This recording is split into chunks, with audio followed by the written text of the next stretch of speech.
So to show that the parent strand is a template for the two new strands, the parent strand would be split down the middle, and then the corresponding nitrogen bases would be matched up together, and I'll show that in the next video. So now that we have two new strands, you will just pair the nitrogen bases together, so G goes with C, A goes with T, and then that would form the two new bases, or strands. So here are the two new strands, and as you can see, they have the same nitrogen bases that the parent strand had, so that shows that the parent strand was a template for these two new strands. So now I'll be explaining the work of the enzymes for DNA replication. So this is helicase, and as you can see, it's unzipping the hydrogen bonds between the nitrogen base pairs, and this unwinds the DNA.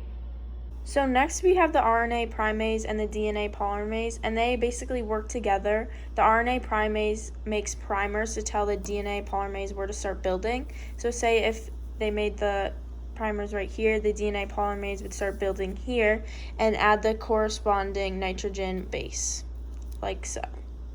So next we have the ligase, and the ligase glues, is like the gluer, and glues DNA fragments together, so like it would glue those two together.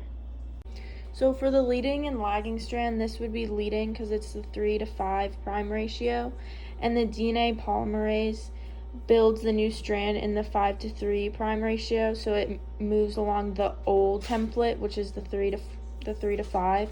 So the primase would put the primer, and then the DNA polymerase will start building like so, and it would go in this direction where the DNA is unwinding. So since this is a 5 to 3 ratio, this is the lagging strand. So the DNA polymerase starts building here once the primase puts the primer down. So as it starts building, the DNA keeps unwinding. So the primase keeps putting down primer, but since the DNA polymerase is going this way, it makes little gaps in between the strands. So when it's finished building, you have these fragments called Okazaki fragments, and they're the little divots or like spaces that the DNA polymerase didn't finish.